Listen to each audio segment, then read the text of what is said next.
Hello and welcome. In this sequence, we're going to practice all 20 poses from level 1, the beginning of the Your Yoga series. Please join me bringing your hands to prayer. We will start with just 3 breaths, inhaling through our nose for 5, 4, 3, 2, 1, and softly exhaling for 5, 4, 3, 2, 1. Inhaling for 5,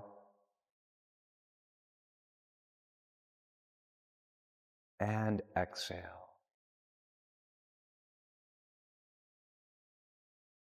Inhaling once again,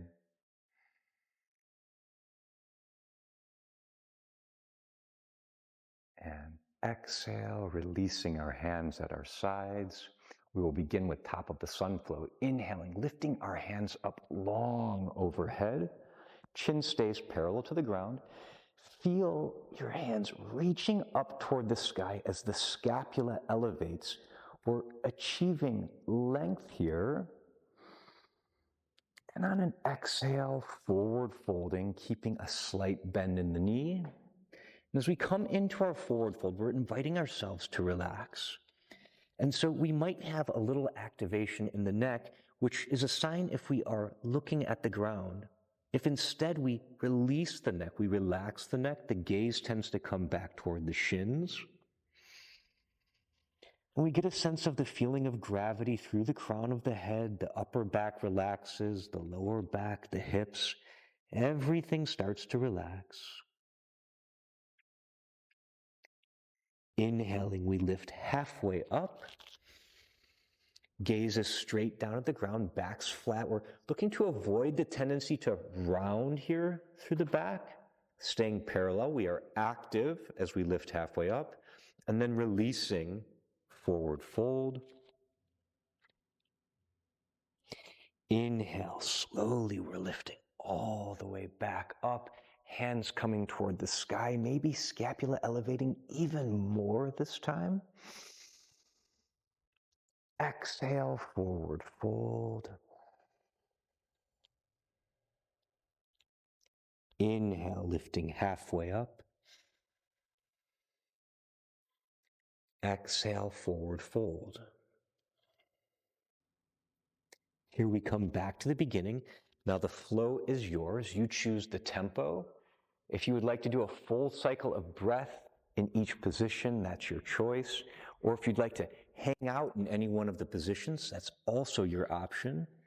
The purpose of these flows is freedom, so that you can listen to your body, hear what it's asking for, and respond lovingly to whatever it is asking for.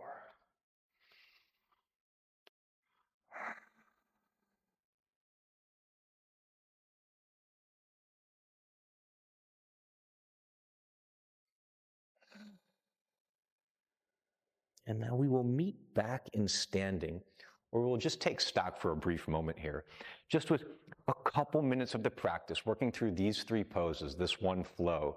Oftentimes that is enough to have a sense of optimism, to have recycled our energy, to feel more alert, more buoyant. And if you notice that here within these first 3 minutes, even if this is your very first time doing yoga, you're feeling yoga heal. It's really nice. Now, let's meet on the mat. We are now going to be coming toward our tabletop. And in tabletop, we're stacking shoulders over wrists, hips over knees. Back is approximately parallel with the ground. When we come into tabletop, we might notice that this is a little bit more on the knees than we're comfortable with. And so one of the options is to bring in a towel or a blanket, or just anything soft. And we can place that on the mat. And that little bit of additional cushion might be all that it takes to make the knees feel comfortable, to make the knees feel safe. And so that is one option. Now, I use a really dense mat. This is a thick, heavy mat. And so I personally don't use a towel when I'm practicing with this mat. But if I'm using a mat that's thinner, I will bring a towel in. Then from here, from our tabletop, we can then inhale, shifting the gaze upward toward cow. And then exhale, we come toward our cat pose where the gaze shifts toward the navel, rounding through the upper back. The scapula is wide. Inhaling, coming back to cow.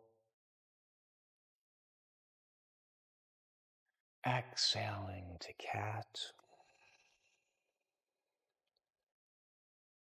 Inhaling one more time to our cow pose. Exhaling one more time to our cat pose. And then we meet back in tabletop. From here, we come to our fourth position with hands and feet on the ground. This is our child's pose. So as we're settling toward our child's pose, the hips are coming toward the heels. We have a couple options here. The forehead can meet the mat, the elbows can rest on the mat. And this is our most relaxing position for child's pose. Now, once again, in child's pose, there might be a couple things that we find uncomfortable. One of them is that the instep, this top of the foot, might not be prepared to fully open. When I started the practice, this is the first pose that I learned, and I was not able to do this at all. So one thing that you'll see lots of people do is they will take a towel, a blanket, roll it up, lift the ground up slightly, and create a little bit of cushion that they can place under that to help support there. Another thing that we can do as we're coming into our child's pose is we don't need to bring the rear end all the way to the heels. We don't need to come this low. And so what you might find out is that your child's pose might look a little bit more like this. And that's perfectly fine. So keep the hips as high as you feel comfortable with. You can even come up onto your toes, at which point maybe the towel is just under the knees. And so several options here to find a child's pose that we feel is safe, that we feel is comfortable, is sustainable. The most important thing in it is that we don't want to feel any strain at all on the knees or the joints, because you might get away with it for one practice. You might get away with it for a year or two. But if you're doing it repetitively, which is kind of the idea, we want this practice that can, nourish us through the rest of our life, repetitively, year after year, eventually it will add up. So start off the right way, find something that feels safe on your joints, and that might be a towel or two, a blanket, whatever it might be. All right, let's come back, finding whatever child's pose variation is suiting you. Elbows can rest on the mat, forehead can rest on the mat. This might be the most relaxing variation. We can also be lifting the head, walking the hands out, and becoming active, maybe even pressing into the mat slightly, creating length through the shoulder, through the side. And as we press, we might even feel a little bit of release in the hips here as well. Once you find your child's pose, we relax, and we take as many cycles of breath as feel good.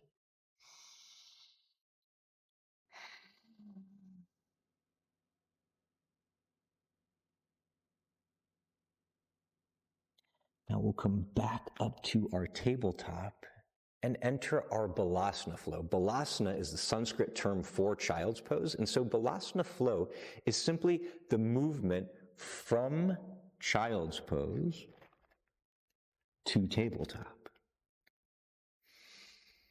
Generally, we will be exhaling as we head to our child's pose, and inhaling as we come up to our tabletop. Exhaling toward child's pose,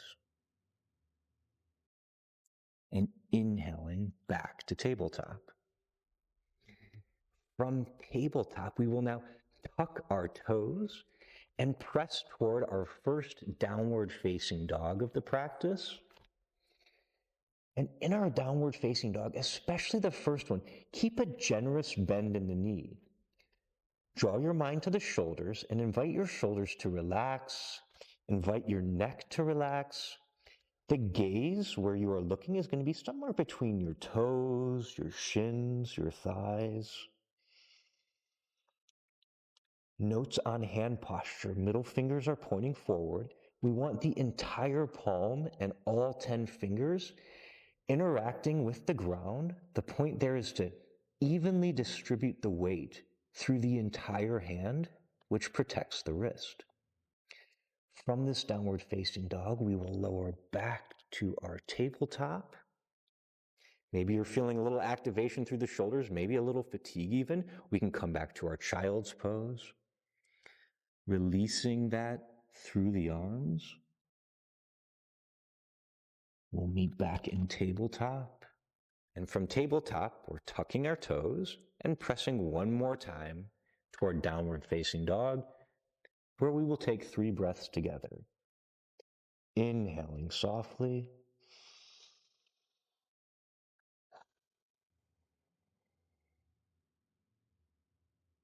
Inhaling again. Exhale. One more breath.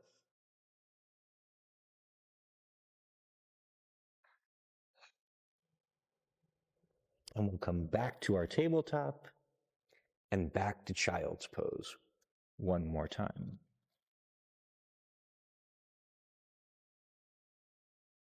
Now, before moving on to the next sequence of poses, one of the things to take note here is this flow region where we have our hands and our feet on the ground.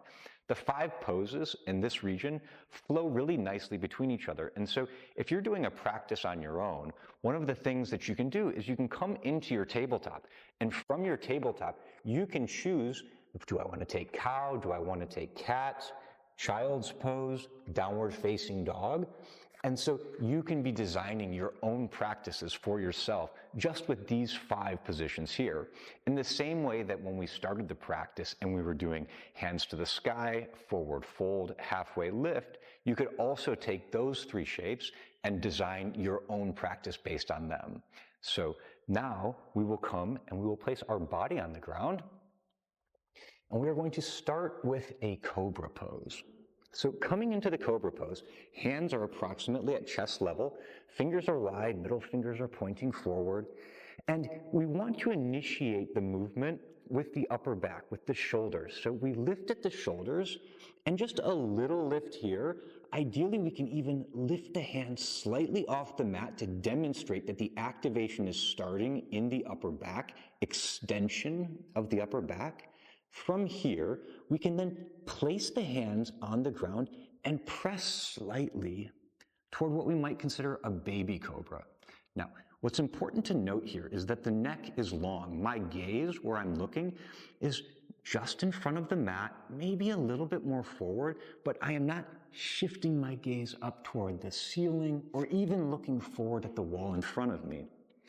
If we were to come into a deeper cobra, if we were pressing further, the gaze is going to start to come more forward, but what's still happening here is the angle of the neck stays the same as it relates to the spine. So finding your cobra, finding the appropriate extension of the upper back, once we've achieved that, we will settle in and take 3 breaths together. Inhaling through the nose for 5. And exhale. Inhale. Exhale. Inhaling one more time. And exhale. Very good. Now we will meet seated. We are coming toward our seated forward fold. So the Sanskrit term for this is Paschimottanasana. And when we come into this, this is something that anyone who has done a sport has had this stretch within the standard routine. Here in the yoga practice, the way that we set this is first, hands are coming up long. And what we're doing here is we're creating activity. We're engaging the core, engaging the hip flexors, because what we want is to initiate the movement forward through the hip. So as we set this long, we hinge forward and we find our edge. Wherever that edge is, once you've set that and you feel the engagement in the hips, in the abdomen, then we can relax the upper back, we can relax the arms, and come into our forward fold.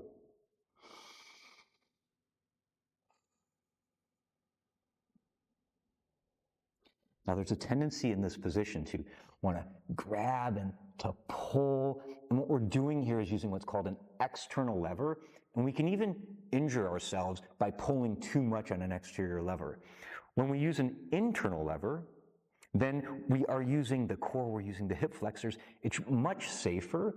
It's where we want the energy coming from in the pose. It prevents injury as well. And so I strongly encourage you that even if you are using your hands, test yourself and check, can you release the hands and generally maintain the shape? Or when you release the hands, are you coming out of the pose? And that might be a sign that you're pulling too much with this external lever.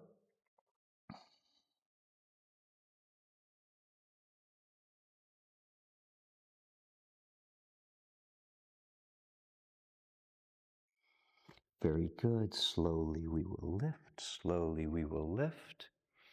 And now we will come into our butterfly. With our butterfly, the soles of the feet come together. Now we once again are going to have this inclination. The crown of the head is lifting up. We're becoming active. The hands wrap around the instep, around the top of the foot. And we can take butterfly a couple ways. Sometimes it might help if we're just flapping the wings a little bit, keeping it slightly dynamic. Or we can just start to hold it static. Once again, crown of the head is lifting up. We have hinge at the hips. And we don't want to be pulling so much with the hands. Once again, using that external lever. The hands here are just helping us maintain the position as we relax and invite the inner thigh to open.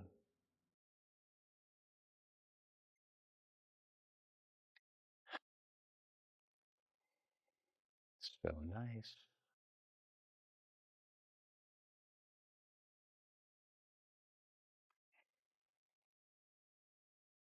Very good. Now we will meet back in standing. And as we come to standing, we're going to set the feet to the width of the mat. We are going to set our toes about 45 degrees to the outside, and we're coming toward our Malasana flow. Malasana is the term for yogi squat. And so a traditional yogi squat is going to have us coming down, and we find this place, and we are holding the squat. The Malasana flow I have personally found is a really nice way to create opening through the hips, to warm the hips up. And so if you're looking for hip opening, this is a really nice opportunity for that. To start with the Malasana flow, we inhale as the hands come up long overhead. And we exhale and we lower slowly. Now, I encourage staying nicely above parallel in the first one. We want the weight more toward the heel so the knees aren't coming too far out past the toes. So maybe we place the hands out. And by placing the hands out, that allows us just to set the weight a little bit more toward the heel. And then we lift. And we lower. Maybe we notice there's a little bit more space the second time around. Inhaling, we lift. Exhale, we lower. We can always place those hands out. My hips are starting to loosen. This time I'm going a little bit past parallel. You might stay nicely above parallel the entire time.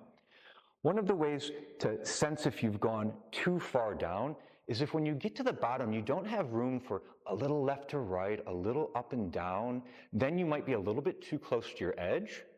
And we really want to stay nicely away from that here. Just going through the movement 4, 5, or 6 times, that will create the space for us to deepen into by itself. We don't need to press into it. And we'll come down one more time where we will now meet at the bottom and just notice, is there any more room here? Is there anything that we can relax, that we can open into? And then we'll come back up and meet in standing.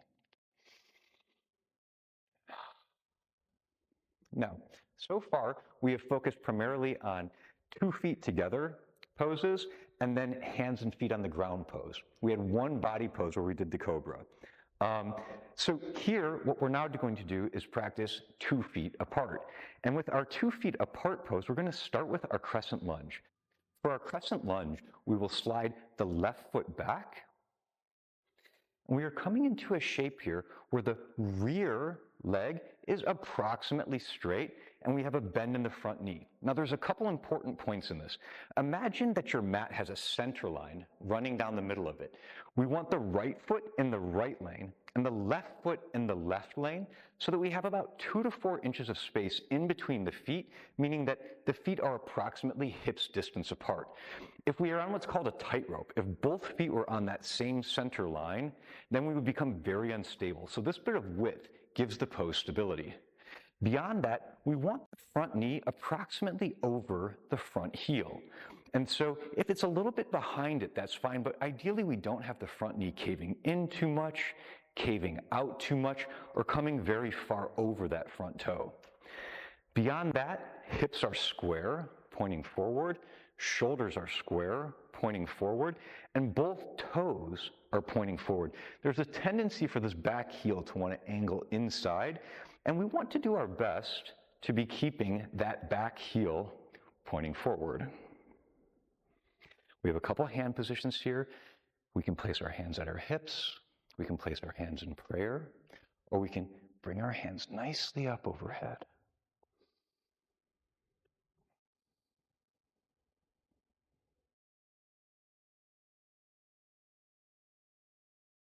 Now we will transition to Warrior Two. And so we are windmilling this left hand as the back heel is lowering.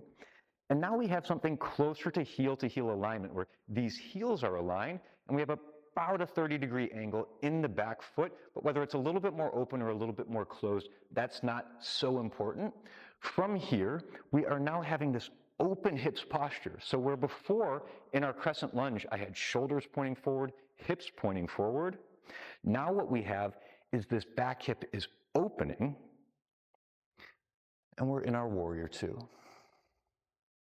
In our Warrior Two, we have the feet stretching the mat, which creates stability in the shape so that we can be soft through the shoulders, and the gaze is through the middle finger of the front hand. From here, we reverse our warrior, opening the front palm, lifting, reversing the warrior.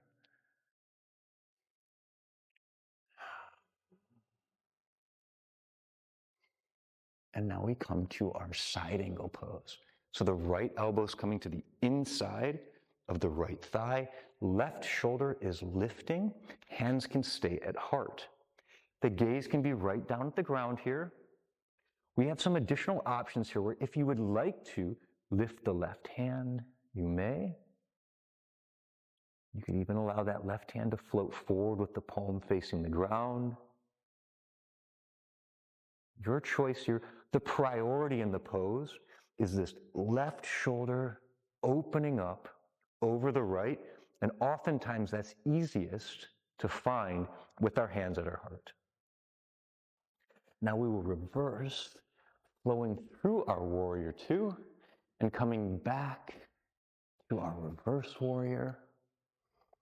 And now we come into peaceful warrior flow, which is the flow from our side angle back to the reverse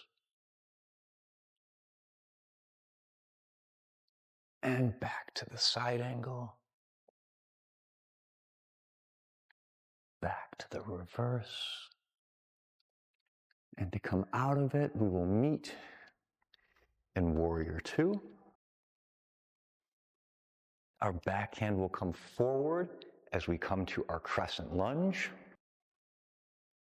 And then to come forward to standing, we'll lean forward so that back foot can slide more easily as we come up to standing at the front of the mat. Now we switch sides, and to switch sides, the weight is now coming into the left foot as the right foot is sliding back. We're coming toward our crescent lunge. And so once again, now we're on the ball of our back foot. The right heel is lifted, checking in with the knee to make sure that the knee's approximately over the heel. We have about 2 to 4 inches of space in between the feet. Shoulders pointing forward, hips pointing forward. Hands can come to sides, prayer, or over top.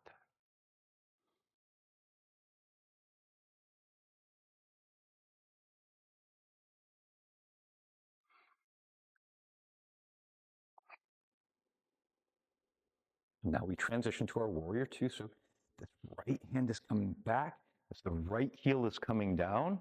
We have our approximate heel to heel alignment. The front heel could be a little outside of the back heel. It could even be a little inside.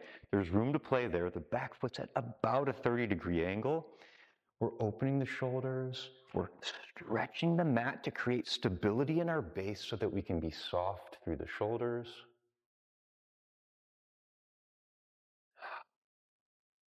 Very good.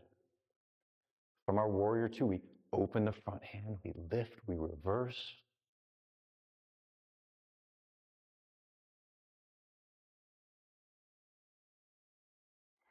And then we come toward our side angle. Left elbow to the inside of the left thigh, right shoulder lifts, hands starting at our heart. Our gaze is straight down at the mat. From here we reverse. We're into our peaceful warrior flow now. Into our side angle. Maybe this time we feel comfortable lifting our right hand, reversing. Meet back in our warrior two. And then from warrior two, the back hand will come forward, bringing us into our crescent lunge. And then to meet in standing, we'll hinge forward. The weight shifts forward so that back foot becomes light enough to slide forward, meeting in standing. Very good. Okay, so now we'll come to the final sequence for this level 1, the beginning of your yoga. And here we're coming down, finding what may be a familiar pose. If it's been a while since you've been in elementary school, it might have been a while since you've sat like this. This is what we call our easy seat. The Sanskrit term for this is Sukhasana. And so in the easy seat, we are simply crossing the legs. And we can take our hands, placing the back of the wrist on the inside of the thigh. We can place our hands in prayer, whichever is most comfortable. And what we really want to do here is focus on the crown of the head, just slightly lifting up toward the sky. As the crown of the head comes up toward the sky, we feel the spine elongate. And as the spine elongates, there's just this gentle core activation. Now, it's not core activation like we're doing a crunch or a sit-up or something like that. The core just becomes a little bit active to support that lengthening of the spine. And so that's what we're trying to trigger when we say the crown of the head comes up. So we're active, we're tall in our position.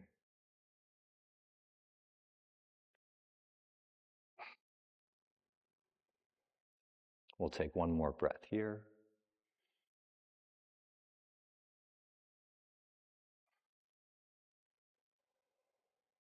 And now we'll change the crossing of our legs so that we are even, not favoring one hip over the other. Once again, the crown of our head lifts long toward the sky. Hands can be back of wrist on the inside of the thigh or in prayer. Feeling that slight activity through that long spine, we'll take 3 breaths together.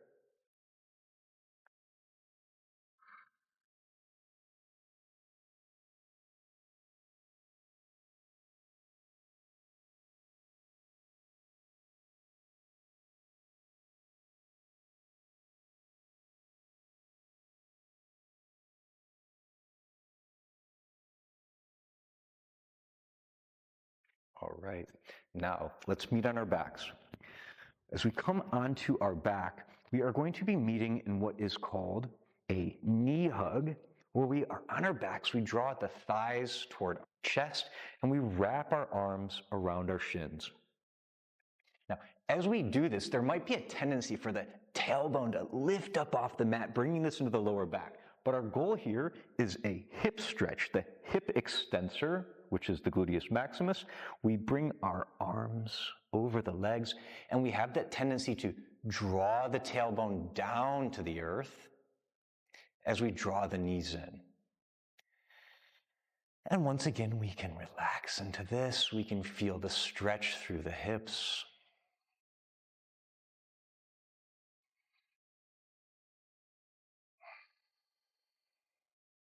We'll take one more breath.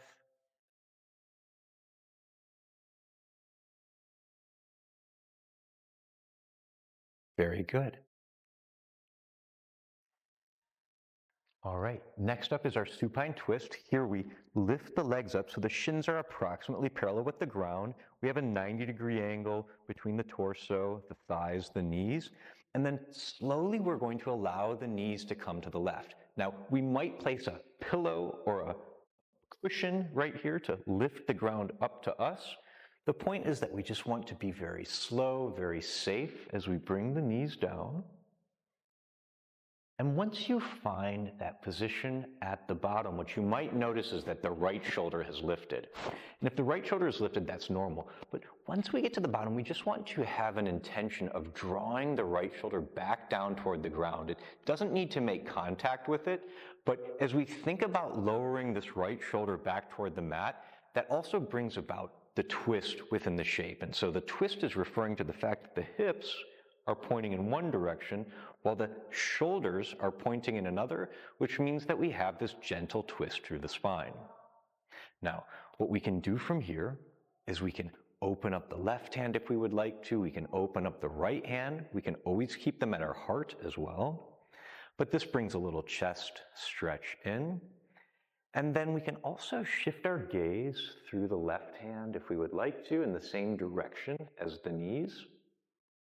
Another option for the gaze is that we can look in the opposite direction of the legs, but what this does is it brings the twist into the cervical spine.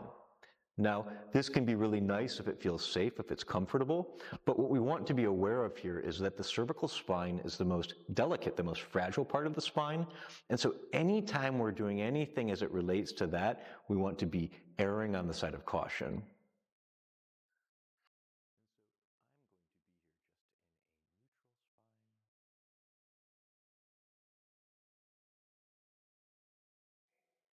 And then we will come back, drawing our knees back to the top, taking a moment to pause.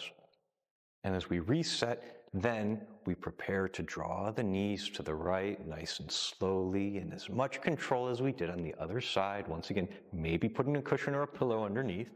Once we come to the bottom, we are going to notice the left shoulder has probably lifted. We're going to have an intention toward bringing that left shoulder toward the ground.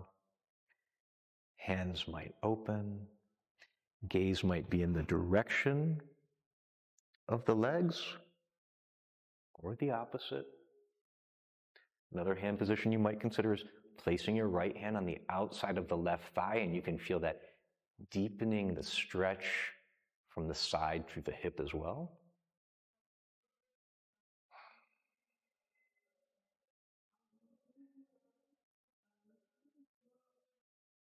Very good. Now we come back to the top. We come to our second to last position. This is Happy Baby, a favorite position of many yogis, where the arms are coming inside the knees, finding the outer edges of the feet, and you can see why we call this Happy Baby. A couple notes here. Similar to our knee hug, we are not lifting the tailbone really high up off the ground. We want to root the tailbone toward the earth, because once again, this is primarily a hip stretch. So we can be here and we can do a little back massaging, rocking left to right if we would like, or we can just hold it steady. And once again, we're inviting our hips to release, to relax. We're inviting the knees to come toward the chest slightly. We'll take one more breath. And on our exhale, we'll allow the feet to come forward to our final pose of the practice, which will be Shavasana. Now, Shavasana is the traditional way that we end all yoga practices. And in Shavasana, we're laying out long. We have our heels about hips distance apart, maybe slightly wider. Toes naturally will fall to the sides. Back of wrists find their way to the mat. Palms are face up. We have our arms off the sides. The arms aren't connecting to the side. So the hands are probably 12 to 18 inches off the side. If you notice that you're kind of shifting the gaze back, try to have your gaze straight up, even though our eyes are probably closed here, with the chin just a little bit closer toward the chest.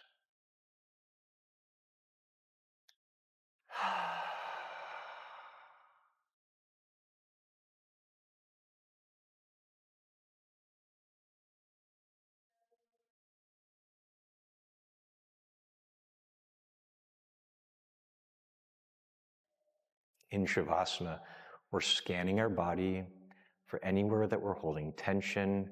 It might be in the eyes, the ears, the jaw. Maybe it's through the hips or the elbows. We're inviting the body to release all of that tension. We're trying to relax completely into the ground.